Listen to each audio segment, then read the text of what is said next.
안녕하세요.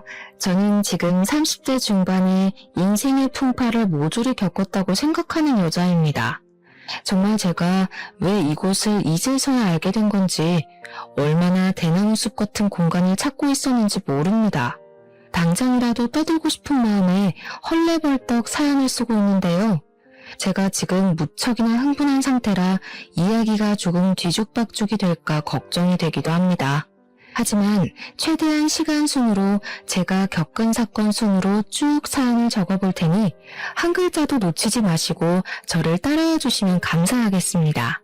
저는 아주 예전부터 돈이 많은 시댁을 만나면 엄청나게 부유하고 행복한 삶을 살 거라고 생각했는데, 그것들은 전부 드라마에서나 나오는 일이라는 걸 나중에서야 알게 되었습니다. 제가 직접 경험해보지 않았더라면 돈 많은 시댁이 얼마나 괴로운 곳인지 꿈에도 모르고 상상만 하면서 살았겠죠. 저는 초등학교 교장 선생님까지 하고 정년퇴직을 하신 아버지와 집에서 자식들을 챙기는 것을 가장 우선으로 생각하시며 살아온 어머니 밑에서 자랐습니다. 항상 가정에 충실하셨던 분들이셨기 때문에 저의 유년 시절은 늘 행복하고 화목했다는 기억만 가득할 정도로 다정다감하신 분들이었습니다. 부모님께서는 어릴 때부터 인성만큼은 바르게 자라야 한다는 육아철칙이 있으셨던 분이셨기 때문에 저는 어른을 공경하고 인사를 가장 중요시하는 사람으로 자랐습니다. 서비스업에 종사하시는 분들을 절대 무시하지 않고 대중교통을 이용할 때에도 인사를 꼭 하는 그런 어른으로 자랐습니다. 누군가의 도움이 필요하거나 누군가에게 도움을 줘야 하는 일에 있어서 부끄러워하지 않고 최선을 다하며 살았기에 주위 평판도 꽤 괜찮았습니다.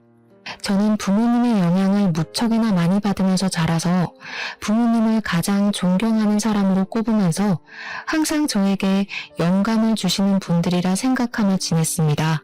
그렇기 때문에 아버지처럼 교대를 졸업하여 학교 선생님이 되고 싶었지만 제 성적으로는 사실 조금 입학이 어려운 곳이었기 때문에 저는 눈을 낮췄습니다. 서울에 있는 4년제 학교는 붙었지만 아이를 가르치는 일과는 거리가 먼 불어불문과를 졸업하게 되었습니다. 사회생활을 하면서 불어를 쓸 일이 얼마나 있겠냐. 저는 실패한 학과를 졸업했다고 생각을 했지만 4년간 공부를 마친 뒤 부모님께서는 유학을 권유하셨습니다. 취업에 대한 두려움이 있었기 때문에 저는 흔쾌히 유학길에 올랐고 2년이라는 시간 동안 프랑스에서 지내면서 회화에 더욱 집중을 해서 공부를 했습니다. 어떻게든 불어 전공을 살려서 번역가 일이나 통역 쪽 일을 하고 싶다는 생각을 하고 있었는데 아주 의외로 저는 무역회사에 입사를 하게 되었습니다. 불어를 할 줄 아는 사람을 뽑는다는 공고에 홀려서 지원을 했는데 면접관님들의 눈에 띈 덕분에 최종 합격까지 이뤄낼 수 있었습니다. 저는 무역회사에 입사를 하여 유럽 전담팀에서 일을 하면서 6년이나 공부를 했던 불어를 마음껏 뽐낼 수 있었습니다. 물론 의사소통에는 문제가 없다고 한들 모국어처럼 사용을 하진 못했기 때문에 틈틈이 공부를 하면서 일을 병행하며 자기 개발에 힘을 썼습니다. 언젠가는 더 좋은 회사나 직종으로 이직을 할 수 있지 않을까 하는 기대감이 있었던 것도 사실이었고요. 아무튼 무역회사에서 밤낮 없이 열심히 일을 한 덕분에 돈도 꽤 벌고 있었고 생활의 만족감을 느끼면서 살고 있었습니다. 자기 몫을 해내면서 산다는 건 참으로 멋있고 좋은 일이더라고요. 하지만 일과 집만 번갈아가며 다니다 보니 어느 날부턴가 무료함이 느껴지기 시작했습니다. 그러던 도중 저희 회사에서 컨테이너 업체를 계약해서 해외에서 들여오는 상품들을 분류해 저장을 해두고 창고처럼 쓰고 있었는데 거기 업체를 운영하는 대표님 아들과 눈이 맞았습니다. 처음에는 그냥 호감이 가는 정도라고 생각을 했는데 의외로 털털하고 배려심 있는 모습에 반하게 되었고 연애를 하게 되었습니다. 무료하던 일상에 남자친구가 생기니까 일상이 더 활력있게 돌아가는 느낌이 들고 이 사람과 함께하는 시간이 너무나도 즐겁더라고요. 제 인생의 터닝포인트로 느껴졌다고나 할까요? 그동안은 뭘 해도 재미가 없었지만 이 남자를 만난 이후에는 숨만 쉬어도 즐겁기 시작했습니다. 저희는 서로에게 너무나 갑작스럽게 빠져들게 된 덕분인지 뭔지 연애 기간이 길진 않았지만 서로에 대한 믿음이 있었기 때문에 8개월 만에 결혼을 하게 되었습니다. 인천항 쪽에서 엄청 큰 컨테이너 업체를 운영하고 있던 시댁은 제가 생각했던 것 이상으로 훨씬 더 부자였습니다. 하긴 지금 생각해보면 보유하고 있는 컨테이너가 한두 개가 아닌데 그 대여 비용만 생각도 한 달에 버는 돈이 어마어마한 집안이었습니다. 거기다가 가족 사업으로 운영을 하고 있었기 때문에 가족들끼리 전부 돈을 돌려 쓰는 느낌도 있었고요. 아무튼 부자였다 이 말입니다. 저희가 결혼을 결심한 뒤에 시댁에 인사를 드리러 가게 되었는데요. 시부는 호탕하게 신혼집은 본인이 해줄 테니 혼수나 신경 써서 준비하라고 하셨습니다. 당연히 대출로 시작을 한 친구들이 주위의 대부분을 차지하고 있었기 때문에 저도 대출금을 갚아야 하는 신혼생활을 생각했었습니다. 하지만 신혼집을 해주신다고 하니 얼마나 놀랐는지 모릅니다. 혼수 준비를 잘 하라고 하셨으니 제대로 준비해야겠다고 생각을 했죠. 예상보다 큰 시부의 톤에 입이 귀에 걸리려던 그때 시모가 조용히 저를 부르더니 빽빽하게 뭔가가 적힌 종이를 슬쩍 건네주시더라고요. 거기 쓰여있는 것들이 전부 예단 목록이니까 서운하지 않게 잘 준비해라. 그런데 그 종이에 무슨 친인척들 선물 목록까지 싹 다 적혀있는 게 아니겠습니까? 이걸 전부 다 해오라는 말씀이세요? 양이 장난 아닌데요. 이것도 추리고 추린 거야. 집까지 떡하니 우리가 해주는데 당연히 친인척들 섭섭지 않게 챙겨야 하지 않겠니? 이런 게 우리 집 클래스란다.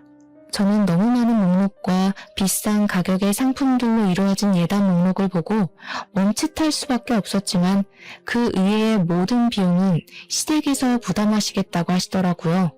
그러니까 제가 준비해야 할 건 시댁 식구들의 친인척들에게 구색을 맞춰줄 것들만 챙기면 된다 이 말이었습니다. 결혼식부터 신혼여행에 신혼집까지 전부 시댁에서 준비를 해주겠다고 하시는데 제가 뭐 손해보는 장사는 아니라고 생각을 하기도 했고요. 저는 그 종이를 들고 집으로 와서 부모님께 보여드리며 이것만 제대로 준비하면 나머지 들어가는 비용은 걱정하지 않으셔도 될 것 같다고 했습니다. 저희 부모님께서는 예단 목록을 보고 조금 놀라시긴 했지만 그래도 딸이 결혼하는데 이 정도는 해줄 수 있다고 하시더니 준비를 싹 해주셨습니다. 그래서 그 목록을 전부 시댁으로 보내드렸더니 시모가 아주 싹싹하고 호탕한 며느리가 들어왔다면서 흡족해 하셨습니다. 저한테 돈을 쓸 때는 팍팍 써야 한다면서 앞으로 잘 지내보자고 하시는데 말마따나 우리 시모가 아주 호쾌하신 성격이구나 하고 저도 좋았죠. 하지만 그게 그런 성격이 아니라는 것을 뒤늦게 알게 되었습니다. 시모는 그냥 돈이라는 위험한 무기로 갑질을 하는 것을 좋아하시는 분이었고 내게 이만큼을 너에게 했으니 너도 나에게 이만큼은 해야 한다는 생각을 가진 사람이었습니다. 물론 그게 뭐가 문제냐고 주는 만큼 받는 거라고 생각하시는 분들도 당연히 있으실 거라 생각합니다. 저도 기브앤테이크라고 생각을 하거든요. 하지만 시모는 형편이 어마어마하게 좋은 사람이지만 남들은 그만큼 따라가는 것조차도 벅찬 사람들이라는 것이었습니다. 한마디로 돈이 있는 사람이 베풀고 돈이 모자란 사람들에게 자기가 한 것만큼 베풀어라 하시니 그게 어찌 기브앤테이크가 될 수 있겠습니까? 저와 남편은 결혼을 한 이후에 신혼집에 입성을 하게 됐는데 남편이 시댁 사업장에서 시댁 식구들과 같이 일을 하고 있었기 때문에 집을 인천 쪽으로 얻어주셨습니다. 저는 회사가 강남에 위치하고 있었기 때문에 거리가 상당히 멀었습니다. 지하철을 타고 출퇴근을 하는 것은 상상도 하고 싶지 않을 정도로 싫었지만 시부가 집을 해준 상태에서 제가 뭐 어떻게 할 수 있는 처지는 아니었습니다. 어쩔 수 없이 저는 중고차를 하나 사서 출퇴근용으로 써야겠다고 마음을 먹었는데 그 이야기를 전해 들은 시모가 차를 한 대 사주시겠다는 거 아니겠습니까? 쪽팔리게 중고차를 타고 다니면서 우리 집안 명성에 먹칠할 생각하지 말고 내가 사주는 차 끌고 다녀. 알겠어? 아니 무슨 대기업을 운영하는 것도 아니고 해봐야 창고 운영하시면서 우리 집안 명성이라고 하니 웃기긴 했습니다. 물론 창고 운영이 임대업에 들어가서 현금이 엄청나게 쌓인다는 건 잘 알고 있지만 돈이 많다고 집안의 명성이 높아지는 건 아니지 않겠습니까?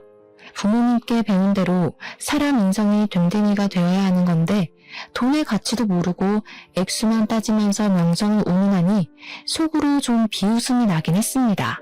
어쨌든 시모가 차를 사준다고 하니까 저야 돈도 굽는 거고 새 차도 얻을 수 있으니 얼마나 좋습니까? 바로 감사합니다 하고 받았죠. 하지만 그만큼의 대가를 치러야 한다는 사실을 제가 간과했던 것입니다.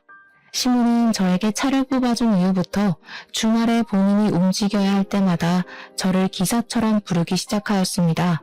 저에게 늘 하시는 말이 내가 비싼 차를 뽑아줬는데 네가 나를 모시고 거기도 못 가?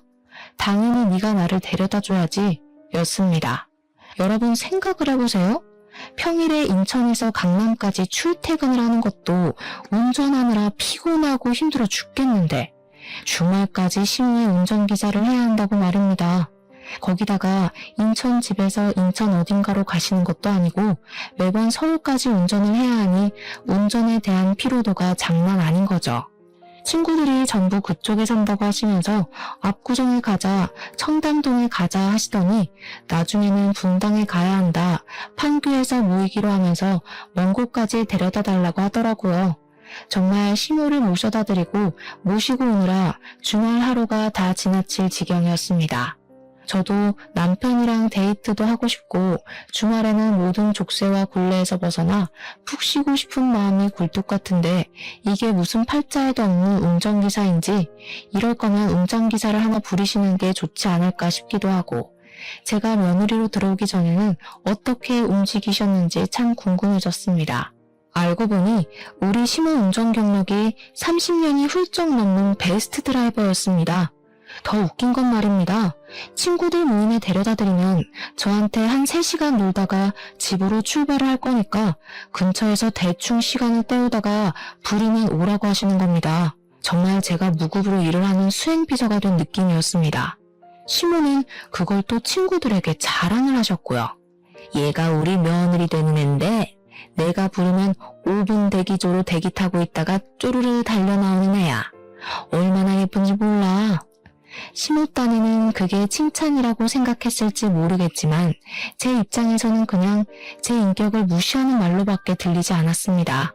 제가 부모님께 어른을 공경해야 한다고 항상 예의를 지키라고 배웠지만 시모 앞에서는 그런 배움과 가르침이 전부 와르르 무너지는 듯한 느낌이었습니다. 저는 시모 친구들 앞에서 부끄러워 꾹꾹 숨어버리고 싶은 심정이었습니다. 5분 대기조라는 말이 수치심을 불러일으켰거든요. 제가 어쩔 줄 몰라 하고 있는 그때 시모 친구분 중 한 분이 저에게 며느리가 일을 안 하냐고 물어보시더라고요. 그래서 제가 냉큼 아니라고 평일에는 출근을 하고 있다고 했더니 친구분 중 한 분이 정말 감사하게 제 편을 딱 들어주시더라고요. 예, 너는 평일에 출근한다는 며느리를 주말까지 부려먹니? 네가 일을 여유롭게 해서 모르는구나. 회사원들이 얼마나 힘들게 일을 하는데. 그래, 주말까지 너 편하자고 이런 일에 부려먹어? 요즘은 며느리한테 잘 보여야 돼. 그래야 말년에 편하게 산다니까. 그러니 시모가 피식 웃으면서 친구분을 향해서 말을 하시더라고요. 말년에 편하기는 무슨. 돈 있으면 뭘 해도 편해. 예, 며느리야, 네가 말을 좀 해봐라. 너나 불편하니? 내가 부르는 게 불편해 죽겠어? 내가 집도 해줘, 차도 사줘. 그래도 불편해? 솔직히 불편하고 피곤하고 당연한 말 아닌가요? 그런데 시모 앞에다 대놓고 네, 그렇다고 말을 할 수 있는 위인이 몇이나 되겠어요. 적어도 저는 부모님의 가르침에 반대되는 일은 하고 싶지 않았기에 그냥 웃고 말았습니다. 시모는 제가 당연히 싫다고 이야기한 게 아닌 줄 알고 생색을 내면서 우리 며느리는 자기한테 고마워서라도 그런 마음 가질 애가 아니라고 하셨습니다. 치사하게 차랑 집을 들먹이면서 이야기를 하는데 어느 누가 반기를 들겠습니까? 시모 친구분들이 저를 불쌍하게 바라보시는 것 같았습니다. 시간이 흘러서 결혼 후에 처음으로 맞이하는 명절이 되었는데 제가 빈손으로 갈 수가 없으니까 이것저것 준비를 조금 해갔습니다. 과일 세트랑 한과 세트 같은 걸 준비해서 갔더니 시모가 쓱 보고는 한마디 하시더라고요. 현금이 최고인데 이런 걸 사왔니? 저희 시댁이 워낙 부자다 보니까 저도 현금을 생각하지 않았던 것은 아니지만 얼마를 준비해야 하는지가 막막해서 예매했기에 선물로 사간 것이었습니다. 10만 원 단위는 당연히 한 소리 들을 것 같았고 그렇다고 100만 원 드리기에는 너무나도 부담이 되었습니다. 시댁에만 드릴 수도 없는 노릇이고 친정도 똑같이 챙겨야 하는데 저희라고 부담스럽지 않은 금액이 아닐 수 없었습니다. 그래서 머리를 돌리고 돌려서 꽤 유명하고 고급진 포장으로 되어 있는 식품으로 선물을 사간 것이었단 말입니다.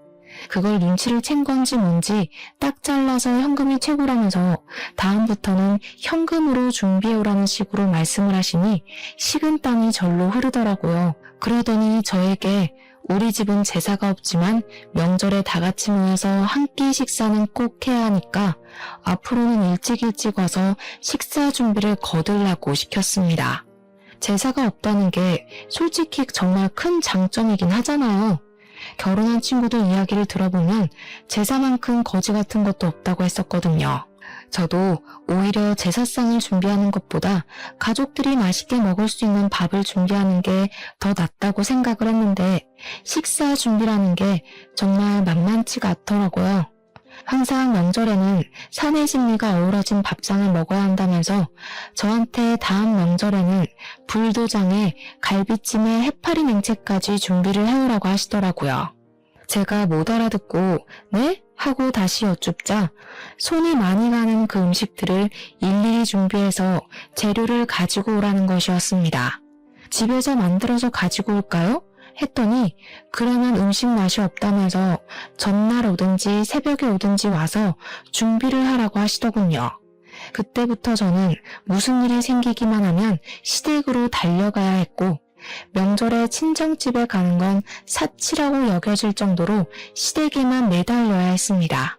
시모가 집에서 친구들이랑 파티를 할 예정이라며 저에게 음식을 하고 집을 꾸미는 일을 시킨 적도 허다하게 많아서 제가 파티에서 직원이라도 된 줄 알았습니다. 시도 때도 없이 이거 해줘라 저거 해줘라 정말 사소한 것 하나까지도 본인은 귀찮으신 건지 저에게 다 시키셨습니다. 물론 제가 처음부터 거절을 했었다면 이야기가 조금 달라졌을지도 모르겠지만 이미 발을 담갔고 자꾸 저에게 너네 집 내가 해줬잖아를 달고 사시니 무시가 안 되더라고요. 남편에게 제가 너무 힘들다고 내가 일을 안 하는 것도 아니고 인천에서 강남까지 출퇴근한 것도 힘든데 시도 때도 없이 주말만 되면 불러대는 시모 때문에 스트레스를 받는다고요. 그러니까 남편이 저에게 웃으면서 그러더라고요. 너는 부자시댁 만나서 돈 걱정 없이 살잖아. 제가 진짜 부자시댁을 만나서 시부모님 블랙카드 펑펑 쓰고 일도 안 하고 집에서 관리나 받는 삶을 살았으면 주말에 운전기사 100번도 도와줘. 하지만 여자가 집에서 놀기만 하는 건 별로라면서 저에게 회사를 계속 다니라고 종용하고 생활비도 쥐꼬리만큼 주면서 부자시댁 만나서 걱정 없이 산다고 하니 덜 열받더라고요. 저는 남편에게 차라리 가난하게 살아도 좋으니까 주말에는 좀 쉴 수 있게 해달라고 했습니다. 지난 주말에도 시모 집에서 친구들이 모인다고 밥할에서 밥하고 저번 주에는 시댁 대청소를 한다고 불러서 저에게 짐 정리를 시키시지 않나. 여보, 우리 집 청소 안 한 지도 벌써 몇 주가 된 줄 알아? 그 사이에 내가 시모한테 불려가서 온갖 잡일을 한 게 얼만 줄 알고 나 지금 친정집에 못 간 것도 2달이나 된 거 알지? 2달 사이에 시댁은 7번이나 갔다 왔어. 7번. 그러니 남편이 시큰둥하게 아 그래? 하면서 그래도 뭐 어쩌겠냐고 하더라고요. 우리가 사는 집, 타는 차 모두 시댁에서 지원해 주신 거 아니냐고요. 남편은 그냥 실실 웃으면서 시부모가 딸 같은 며느리가 들어왔으면 좋겠다고 노래를 불렀는데 며느리 생겨서 신나서 저러는 거라고 변명을 하더라고요. 그때 결혼 선배들이 말을 했던 남편이 왜 남의 편이라는 건지 절절하게 깨닫게 되더라고요. 어쩜 자기 마누라가 힘들다는데 어쩌겠냐는 소리만 주야장천하는지 저런 걸 남편이라 두고 살아도 되는 건지 고민이 될 정도였습니다. 하루는 웬일로 시모가 일하러 오라는 소리가 없길래 이게 몇 주 만의 휴식이냐 싶어서 집에서 탱자탱자 놀고 있었습니다. 그런데 고요한 정적 속에서 띠리릭 하면서 현관문 도어록 비밀번호가 열리는 소리가 나는 게 아니겠습니까? 순간 도둑이 들었나 싶어서 너무 놀라 가슴이 쿵쾅쿵쾅 뛰고 부엌으로 달려와서 무기가 될 만한 것을 찾아야 하니 고민을 하고 있었습니다. 그런데 현관문에서 시모가 너무나도 당당하게 걸어 들어오고 있는 것이 아니겠습니까? 정말 깜짝 놀라서 소리를 막 질렀습니다. 그러니 시모가 놀라서 사색이 된 제 얼굴을 보면서 귀신이라도 봤냐고 뭘 그리 놀라냐고 깔깔 웃으시는 게 아니겠습니까? 비밀번호를 어떻게 알고 들어오신 거예요? 내가 사준 집인데 왜 모르겠니? 불시에 찾아와 보기를 참 잘했지. 집안 꼴이 도대체 이게 뭐냐? 평소에 이러고 사는 거야? 우리 아들 천식도 있는데 먼지가 이리 많아서는 정리 좀 하고 살아라. 회사에서 벌면 얼마나 번다고 그깟 푼돈 벌러 나간다고 집안일에 하나도 신경을 안 써. 자고로 집안이 깨끗해야 밖에 나가서도 깔끔 떠는 법이란다. 그러더니 집안에 널브러져 있는 것들을 발로 하나둘 밀면서 들어오시는 겁니다. 물론 제가 일한다고 바빠서 집을 잘 못 치우기는 했지만 그걸 발로 밀면서 따지고 보면 시모가 주말마다 불러내니까 정리할 시간이 부족했던 것도 있었는데 어쩜 그렇게 이기적으로 생각하고 말을 하는지 제가 당황해서 발로 밀지 마시라고 이야기를 하는데 시모가 제 말을 자르고 말을 하더라고요. 나 시원한 커피 좀 타줘.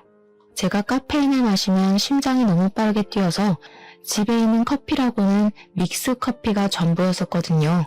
제가 믹스커피에다가 얼음을 타서 가져다 드리니까 미간을 팍팍 구리면서 말씀을 하셨습니다. 예, 집에 아이스 아메리카노 같은 건 없니? 그 커피 뽑는 기계도 없어? 제가 커피를 잘 못 마셔서요. 마시면 심장이 빠르게 뛰어서 불편해요. 아유, 촌스럽다 촌스러워. 앞으로는 내가 자주 올 수도 있으니까 커피 내리는 기계 하나 사도. 나는 아이스 아메리카노만 마시니까. 어머님이 왜 저희 집에 자주 오세요? 저도 당황스러워서 필터를 거치지 않고 직설적으로 시모에게 말을 했더니 시모가 눈을 뾰족하게 뜨고는 저에게 말하더라고요. 예, 내가 오는 게 불만이니? 왜? 내가 사준 집을 너희가 얼마나 깨끗하게 쓰고 있는지 궁금하기도 하고 내가 우리 아들 살림에 참견 좀 하겠다는데 불만 있어? 내가 자주 와서 잔소리를 해야 치울 거 아니니? 네, 불만 있어요. 저도 더 이상 참을 수 없겠다는 생각에 시모에게 그냥 과감하게 질러버렸습니다. 시모가 찾아오는 게 너무나도 불편하고 불만이라고요. 그러니 시모가 화들짝 놀라는 신용을 하면서 뭐? 너 지금 뭐라 그랬니? 하면서 또 혼낼 기세로 옆구리에 손을 얹고 팔을 하더라고요.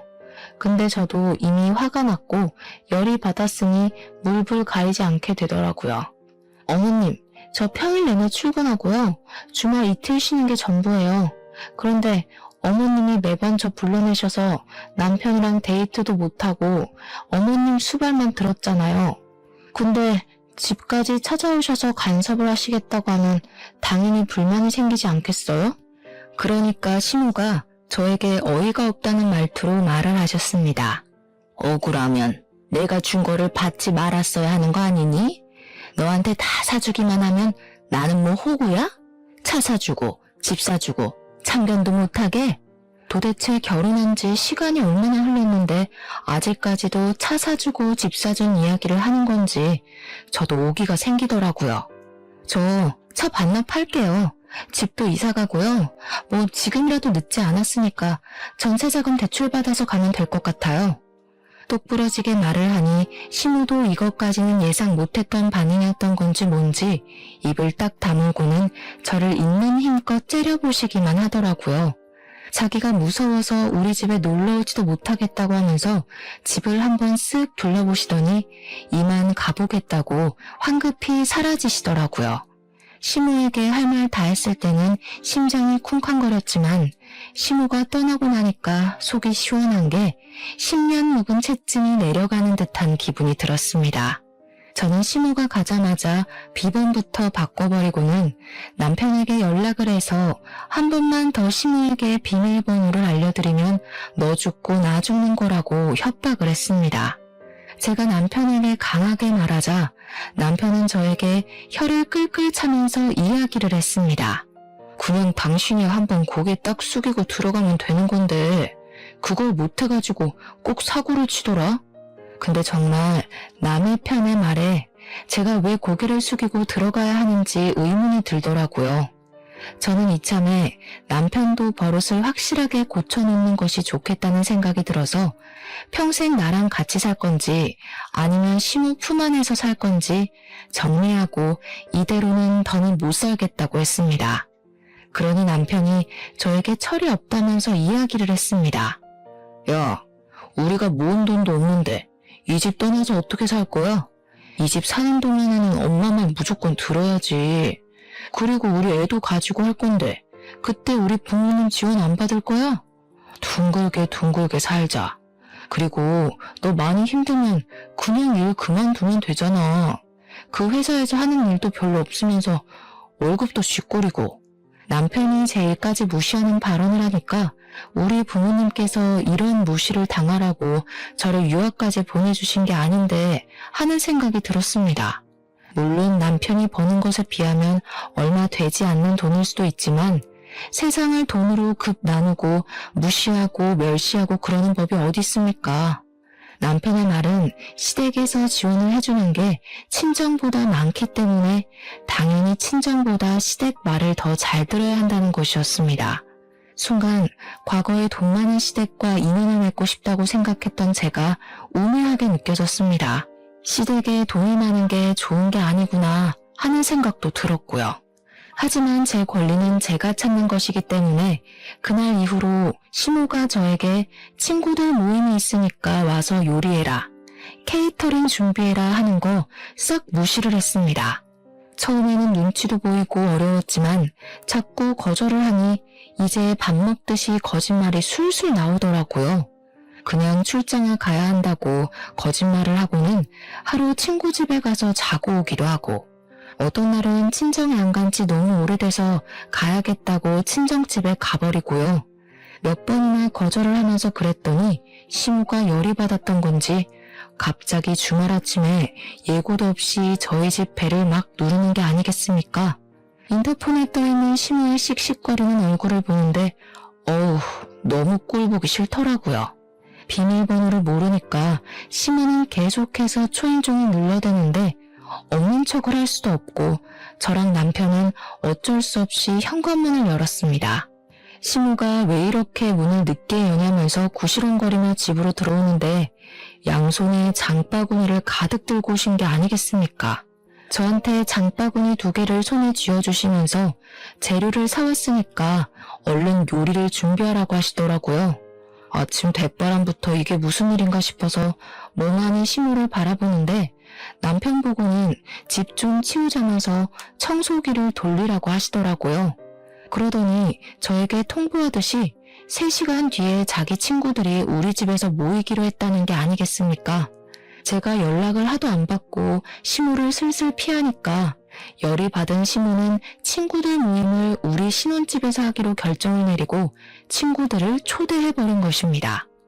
저랑 남편이랑 둘 다 어이가 없어서 벙쪄가지고 말도 없이 갑자기 이러는 게 어디 있냐고, 왜 우리 집에서 모이는 거냐고 막 화를 냈습니다. 물론 저는 별말하지 않았고 남편이 막 오버스럽게 화를 내면서 말을 하더라고요. 그러니 시무가 저를 콕 가리키면서 며느리가 이 핑계 저 핑계를 대면서 빠져나갈 궁리만 해대는데 어떻게 하냐는 겁니다. 제가 자꾸 이거 해라 저거 해라 하는데 안 하고 요리조리 피해 다니기만 하니까 피할 수 없게 퇴로를 차단해버린 것입니다. 정말 기가 막히다 싶었습니다. 저는 결심을 하고 다시 장바구니를 시모 손에 쥐어드렸습니다. 어머님, 저 이제 이거 더 이상은 못하겠어요. 차라리 일을 봐주실 이모님을 쓰시는 게 좋지 않을까요? 네가 배가 불러서 사람을 부리라고 이야기를 하는구나. 네가 나서서 하겠다고 해도 모자랄 판에 이모님을 쓰라고? 제가 이걸 언제까지 해야 돼요, 어머님? 결혼하고 신혼집에 차 받은 거 이미 2년이 넘는 시간 동안 어머님 수발 들면서 다 갚은 것 같습니다. 저희도 이제 아이도 가져야 할 시기가 다가왔고 저희 부부의 시간을 보내기도 해야 하는데 제가 언제까지 어머님께 끌려다닐 순 없을 것 같습니다. 저는 최대한 시모가 감정적이지 않게 받아들일 수 있도록 조곤조곤히 이야기를 했습니다. 저희도 이제 결혼한 지 3년이 가까워져 오는 시기인데 당연히 아이도 낳고 해야 할 것 아니겠습니까? 딩크족도 아닌데 저희도 저희 계획대로 삶을 살아야 하잖아요. 부모님의 가르침대로 항상 어른을 공경하는 마음을 가지고 있었기 때문에 시모에게도 싫은 소리 한 번 없이 해달라는 거 다 해드렸던 것인데 저는 그냥 예쁨을 받고 싶었던 것이지 시모에게 잡일을 받고 싶어서 해달라는 대로 해드린 게 아니었던 거였습니다. 하지만 날이 갈수록 시모는 도가 지나친 요구를 하기 시작하셨고 부탁으로 시작되었던 일은 점점 명령이 되었습니다. 저는 이렇게 살다가는 평생을 시모의 뒤만 봐드리다가 인생을 보낼 것 같았기에 똑부러지게 거절의 의사를 비추고 더 이상은 안 되겠다고 말씀을 드렸습니다. 그러니 시모가 이 정도쯤은 예상했다는 듯이 저에게 당당하게 말을 하시더라고요. 누구 마음대로? 너는 이 집에 사는 동안 무조건 내 말을 들어야 해. 임신을 하겠다고? 그럼 회사부터 그만두고 이야기를 해라. 어차피 육아를 하다 보면 회사를 출근하기도 어려울 텐데 그만두고 나중에 일하고 싶으면 우리 사업장으로 들어오면 돼. 시모는 답이 정해져 있는 사람처럼 제 말은 깡그리 무시를 하고 본인이 할 말만 하셨습니다. 저는 그래서 순간 복수를 결심했고 시모에게 제대로 보여주겠다 마음을 먹었습니다. 시모에게 장바구니에 있는 재료들로 기가 막힌 요리를 해갈 테니 시댁으로 장소를 바꾸시라고 했습니다. 시모는 정말 시간 맞춰서 준비를 해올 수 있냐고 몇 번을 물어보셨고 저는 시모에게 걱정하지 마시라고 단단히 일러두었습니다. 그러니까 시모도 알겠다고 하시면서 시간 맞춰서 시댁으로 가지고 오라고 하시고는 돌아가셨습니다. 남편은 널브러진 재료들을 보면서 이걸 다 어떻게 준비하려고 하냐면서 왔다 갔다 하는 시간도 있을 텐데 그냥 우리 집에서 모이는 게 낫지 않겠냐고 하더라고요. 저는 남편을 힘껏 째려보고 정강이를 발로 한 대 차줬습니다. 그리고 준비도 하지 않고 탱자탱자 시간을 보내면서 놀았습니다. 남편이 오히려 더 안절부절 못해하면서 발을 동동 구르길래 정신사납다고 가만히 있으라고 했습니다.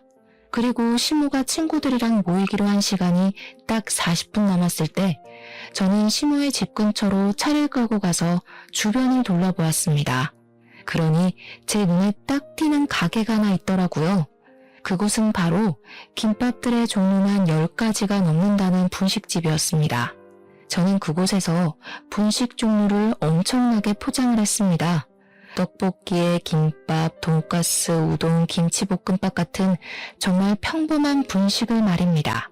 그리고 엄청나게 가벼운 발걸음으로 시모의 집으로 향했는데 이상하게 너무나도 신이 나서 미치겠더라고요. 그동안 당했던 저의 모든 복수를 한 번에 해줘야겠다는 생각에 앞뒤 가리지 않고 행동을 하게 되었다고나 할까요? 제가 배를 누르니 현관문에서 시모가 버선발로 달려와 우리 며느리가 무슨 음식을 해왔을지 너무너무 기대가 된다고 설레발을 치시더라고요.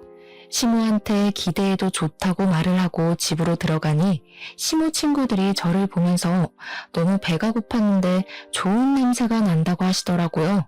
그러면서 며느리가 요리사 자격증이라도 있냐? 뭔 음식 냄새가 이리 좋으냐고 어서 차려보라고 하시더군요. 시모나 시모 친구들이나 전부 독인객인 아니겠습니까? 어떻게 남의 며느리를 그렇게 부려먹을 생각을 하는지. 시모 친구들도 처음에나 며느리 부려먹지 말라면서 제 편을 들어주셨지 시간이 지나니까 자기들도 저를 부려먹더라고요. 지금 와서 생각해보면 애초에 제 편을 들어줬던 그 행동들도 전부 가식이 아니었을까 싶습니다. 저는 미리 포장해온 분식집 음식들을 하나하나 식탁 위에 올려놓으면서 나무젓가락까지 세팅을 마치고 시모 친구들을 불렀습니다. 다들 이게 뭐냐는 얼굴로 저를 바라보시는데 시모의 얼굴이 점점 빨갛게 달아오르시더라고요. 저는 비닐 포장도 깔끔하게 벗기지 않고 위에 보이는 데만 북북 찢어서 시모 친구들에게 내밀었습니다. 여기가 바로 천국의 맛이라는 김밥집이에요. 엄청 유명해서 전국에 체인점만 수천 개가 넘는데 드셔보셨어요? 아니, 너 지금 이게 무슨... 제가 요리를 해보려고 하긴 했는데 역시 전문가의 손길이 훨씬 맛있지 않을까 싶어서 이렇게 준비해 왔습니다. 시모 친구들은 너저분하게 차려진 싸구려 분식들을 보면서 아무 말도 못하고 입만 떡 벌리고 계셨고요. 시모는 부들부들 떨면서 저에게 삿대질을 하셨습니다. 네가 감히 나한테 망신을 주려고 이런 짓을 벌여? 에? 아닌데요, 어머님. 저는 훨씬 더 맛있는 거 드시라고 일부러 포장해온 건데요. 아, 그리고 어머님, 저 이제 차 필요 없을 것 같아요. 제가 이 차를 타고 다니는 게 더 피곤한 것 같더라고요. 그러면서 시모의 손에 차 키를 떡하니 들려주니 시모 친구들도 사태 파악이 되는 건지 자기들끼리 어머어머 하면서 수근수근 거리더군요. 시모는 평소에 며느리는 내 손 안에 있다고 친구들에게 자랑을 하시던 분이었는데 친구들 앞에서 제대로 망신을 당하게 생겼으니 콧구멍까지 커지셨습니다. 거친 숨소리를 뿍뿍 내뱉으면서 정말 저를 한 대 칠기세로 째려보시는데 저도 간덩이가 배 밖으로 나와서 그런지 하나도 무섭지가 않더라고요. 그냥 이런 거지 같은 생활을 빨리 끝내고 싶은 마음만 가득했습니다. 야, 내가 집도 사줘 차도 사줘 너한테 얼마나 해줬는데 지금 이게 나를 뭘로 보고? 어머님, 말은 바로 하셔야죠. 집은 아들 주신 거고 차는 제가 돌려드렸잖아요. 그리고 차 얻어 타는 동안 제가 어머님 운전기사 매일같이 했는데 그건 왜 쏙 빼세요? 예단 목록도 A4 용지 한 장 꽉 채워주신 거 허리띠 졸라매고 빚까지 내서 해드렸는데 저는 뭐 맨몸만 왔나요? 너 지금 말 다 했어? 아니요, 다 안 했는데요. 거기다가 갑질은 또 오죽하셨어요? 이렇게 친구분들 모일 때마다 저 못 부려먹어서 암달난 사람처럼 구셨잖아요.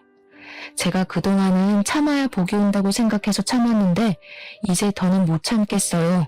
차도 반납했으니까 저 찾지 마시고 불쑥불쑥 아들 집이라고 비밀번호 눌러서 들어오시는 거 교양 없는 행동인 거 아시죠?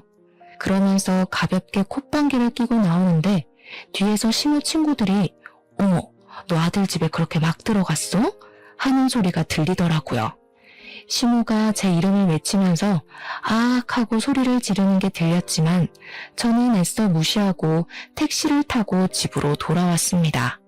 남편이 저한테 음식 준비도 안 했는데 안 혼났냐고 물어보더라고요.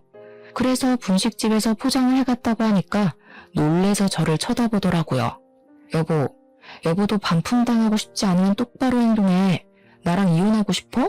그러니 남편이 고개를 절레절레 저으면서 이혼은 하고 싶지 않다고 하더라고요. 나는 지금 목 끝까지 이혼하고 싶다는 말이 차올랐거든? 근데 내가 마지막 기회 줄게. 나 차도 반납한 마당에 더 이상 무서울 거 없거든. 그니까 처신 잘해. 그러니까 남편이 고개를 끄덕였습니다. 시모가 언제쯤 찾아오나 기다리고 있는데 호랑이도 제 말하면 온다고 1시간쯤 지나고 시모가 씩씩거리면서 찾아왔더라고요. 야, 문 열어.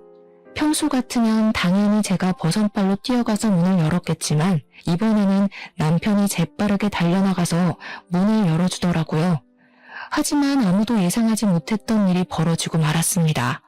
당연히 제가 나올 줄 알았던 시모는 문이 열리자마자 콜라를 냅다 남편의 얼굴에 쏟아부어버린 것입니다.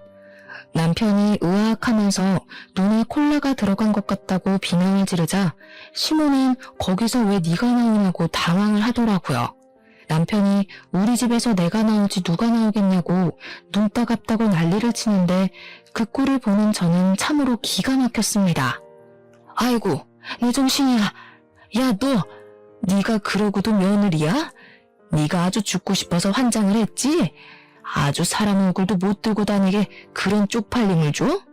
어머님, 평소에 사람들 앞에서 제 자존심 깎을 때는 그런 생각 안 하시다가 본인이 역지사지로 당하니까 난리를 치시네요? 뭐? 난리? 네가 아주 시애미를 우습게 보고 발악을 하는구나.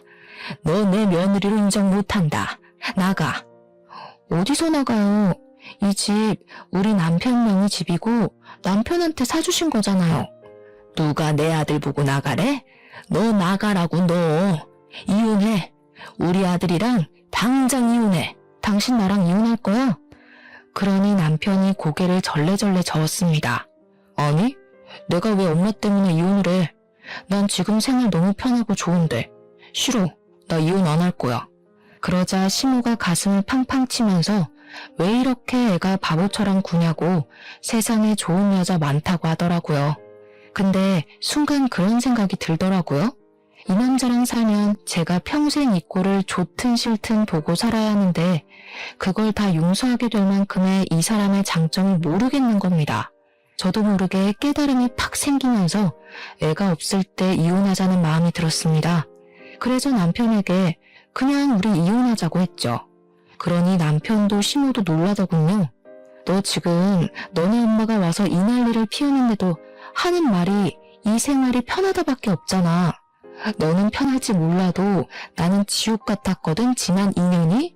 그러니까 내가 이 희생을 치르면서까지 너랑 살 이유가 없어. 아줌마 아들 반품할게요.